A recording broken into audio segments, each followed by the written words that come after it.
வாழ்க வையகம், வாழ்க வளமுடன். குருவே துணை. மனிதனின் சுதந்திரமும் செயல் விளைவும் என்ற தலைப்பிலே நாம் சிந்திக்கின்றோம். உலகத்திலே வாழ்ந்து கொண்டிருக்கின்ற எல்லா உயிரினங்களும் இன்பமாக வாழவே விரும்புகின்றன, வாழ்ந்து கொண்டும் இருக்கின்றன. மனிதனும் இன்பமான வாழ்க்கையே விரும்புகின்றான். ஆனால் மனிதன் விரும்பியவாறு இன்பமான வாழ்க்கையை வாழ முடிகிறதா என்றால் பெரும்பாலும் பதில் இல்லை என்பதுதான். காரணம் என்ன என்று சிந்தித்தால், மனிதன் தன் வாழ்க்கையை வாழ தெரிந்து கொண்டு வாழவில்லை, மாறாக மனம் போன போக்கிலே வாழ்ந்து கொண்டு போகின்றான். அதனால்தான் அனைத்து சிக்கல்களும் வாழ்க்கை துன்பமும் நேரிடுகின்றது. விலங்குகள் மற்ற உயிரினங்களை பொறுத்தவரையில் அவைகள் தன் விருப்பம் போலவோ அல்லது ஏனோ தானோ என்று வாழவில்லை, ஒரு திட்டமிட்ட ஒழுங்கமைப்போடு வாழ்ந்து கொண்டிருக்கின்றன. அவைகள் எறும்பு முதல் கொண்டு யானை வரையிலும் அப்படித்தான் வாழ்ந்து கொண்டிருக்கின்றன. திட்டமிட்ட ஒழுங்கமைப்பு என்றால் என்ன? யார் திட்டமிட்டது என்ற கேள்வி, இந்த கேள்வி நியாயமானதுதான். இயற்கையிலேயே ஒரு திட்டமிட்ட ஒழுங்கமைப்பு இருக்கின்றது. நம் உலகம் முதற்கொண்டு இந்த பேரண்டம் முழுவதும் அதே நியதியில்தான் இயங்கிக் கொண்டிருக்கிறது. அதைத்தான் இறை நீதி என்கின்றோம்.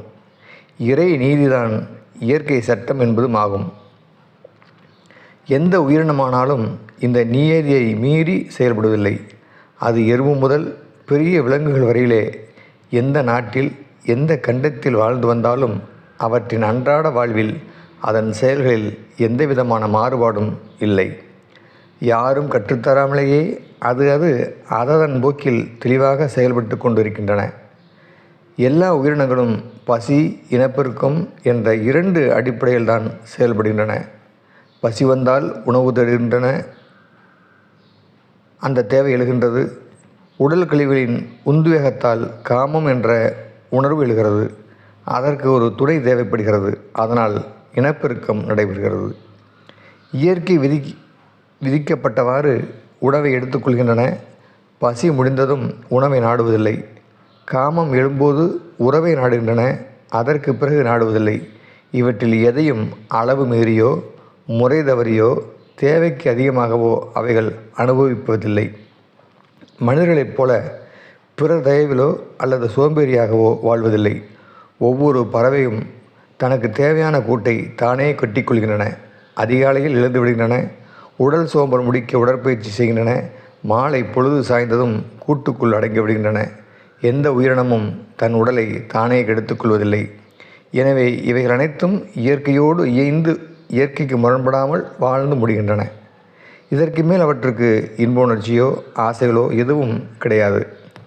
அப்படியானால் இவைகள் அனைத்தும் வீணாக படைக்கப்பட்டதா என்றால் அதுவும் இல்லை. நியதிப்படியே படைக்கப்பட்டிருக்கின்றன அல்லது பரிணமித்து வந்திருக்கின்றன. உலகில் ஓரறிவு உயிரினங்கள் முதல் மனிதன் வரையில் தலைத்து வருவதற்கு அனைத்து உயிரினங்களும் காரணிகளாக செயல்படுகின்றன. ஒன்றுக்கு உணவாகிறது. பறவைகள் ஓரறிவு புல் பூண்டு முதல் மரம் வரை அனைத்தும் பல்கி பெருக மகரந்த சேர்க்கை நிகழ்த்த பட்டாம்பூச்சி முதல் பெரிய பறவைகள் வரை செயலாற்றுகின்றன. காக்கை போன்ற பறவைகள் எச்சம்தான் வனமாக ஆகின்றது. ஆனாலும் இந்த உலகம் ஓரறிவு தாவரம் முதல் 5 அறிவு விலங்கினம் வரையிலான உயிரினங்களுக்கானது அல்ல. அவைகள் இயற்கையின் ஒரு அங்கமாக இருக்கின்றன. எனினும் இயற்கையை முழுமையாக அணுவாக அனுபவிப்பதற்கு அவைகளுக்கு அனுமதி இல்லை. ஏனென்றால் மனிதனிடம் இருக்கும் தனித்த அறிவு அவைகளுக்கு இல்லை. அவற்றிடமும் அறிவு இருக்கிறது, அது குறை அறிவாக இருக்கிறது. அதை தாண்டி அறிவு இயங்காது என்றளவில் அவற்றின் அறிவு கட்டுப்படுத்தப்பட்டுள்ளது. கட்டுப்படுத்தப்பட்ட மனிதனை கைதி என்கின்றோம். அவனுக்கு கைகளில் விலங்கு மாட்டப்படுகிறது, அவன் தனித்து செயல்பட முடியாது. அதேபோல்தான் இயற்கையில் மனிதனை தவிர அனைத்து உயிரினங்களும் சுயமாக சிந்தித்து செயல்படாதவாறு அறிவிற்கு விலங்கிடப்பட்டிருக்கிறது. அதனால்தான் அவைகள் விலங்குகள் என்று அழைக்கப்படுகின்றன. இதிலிருந்து அனைத்து உயிரினங்களும் இவ்வுலகில் ஒரு அங்கமாக இருந்தாலும் இந்த உலகம் அவற்றிற்கானது அல்ல என்பது தெளிவாக தெரிகின்றது. அப்படியானால் இந்த உலகம் யாருக்கானது? சந்தேகமே இல்லாமல் சொல்லலாம், இந்த உலகம் மனிதனுக்கானது என்று. மனிதனே உலகின் முழு அதிகாரம் பெற்றவன். அவனை எந்த உயிரினங்களும் கட்டுப்படுத்தவோ அதிகாரம் செலுத்தவோ முடியாது. அனைத்துக்கும் அதிகாரியாக இருக்க சர்வ அறிவும் மனிதனத்திலே இருக்கிறது. அதுதான் தனித்தறிவு, கட்டுப்படுத்தப்படாத அறிவு.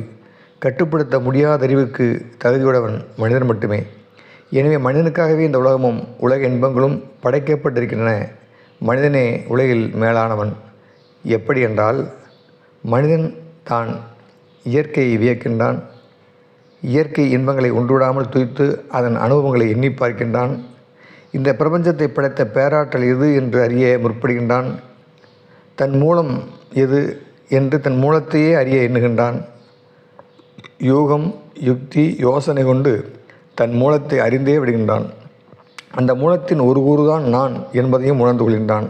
நான் வேறு, என் மூலம் வேறு என்று எண்ணாமல் தானே அதுவாக இருக்கின்ற உண்மையை உணரத்தக்க பேரறிவு வாய்க்க பெற்றதாலேயே மனிதனே இந்த பிரபஞ்சத்தில் மேலானவன் ஆகின்றான். மனிதனுக்கு ஏன் இவ்வளவு சுதந்திரம்? விளங்கிடப்படாத விரிந்த அறிவு இயற்கையானது என்றால் மனிதனின் சுதந்திரமும் இயற்கையானது. இந்த சுதந்திரம் மனிதனுக்கு நன்மை அளிக்கின்றதா அல்லது மனிதனுக்கு தீமை விளைவிக்கின்றதா? இதை தீர்மானிப்பது யார்? இயற்கையா அல்லது இறைவனா? இந்த சுதந்திரம் மனிதனுக்கு நன்மை செய்யவில்லை, மாறாக தீமையே விளைவிக்கின்றன. அதன் மூலம் பெரும்பாலும் துன்பத்தையே அனுபவித்து கொண்டிருக்கின்றான் மனிதன். மனிதன் இந்த உலகில் என்ன வேண்டுமானாலும் செய்து கொள்ளலாம், எப்படி வேண்டுமானாலும் வாழ்ந்து கொள்ளலாம். அதேபோல அதனால் வரும் விளைவுகளையும் அவனே அனுபவித்து கொள்ளலாம் அல்லது அனுபவித்தே ஆக வேண்டும் என்பதுதான் இயற்கையின் ஒழுங்கமைப்பு. எனவேதான் மனிதன் தன் விருப்பம் போல மனம் போன போக்கிலே வாழ்ந்து கொண்டிருக்கின்றான். அதனால் இன்பத்தையும் அல்லது துன்பத்தையும் மாறி மாறி அனுபவித்து கொண்டும் இருக்கின்றான்.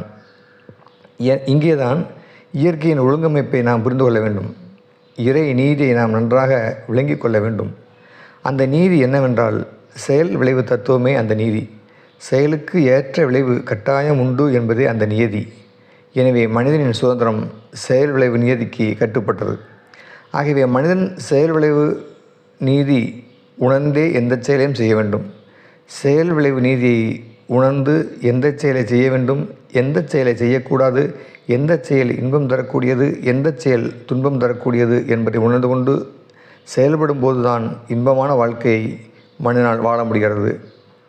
ஒரு செயல் செய்யும் போதே அந்த செயலை தொடர்ந்து விளைவும் வந்து கொண்டே இருக்கிறது. இதை ஆசான் அருள் தந்தை வேதாத்ரி மகரிஷி அவர்கள் ஒரு கவி மூலமாக அழகாக விளக்குகிறார். செயலிலே விளைவாக தெய்வ ஒழுங்கமைப்பு இருக்க பயனென்ன தவறிழைத்து பரமனை பின் வேண்டுவதால். ஒவ்வொரு செயலிலும் தெய்வ ஒழுங்கமைப்பே விளைவாக இருக்கிறது என்பதை இக்கவி நமக்கு நன்கு உணர்த்துகிறது. அறியாமையினாலோ அலட்சியத்தினாலோ செயல் விளைவு நீதியை மறைந்து செயலாற்றும் போது மனிதன் துன்பத்தை அனுபவிக்க வேண்டியதாக இருக்கிறது.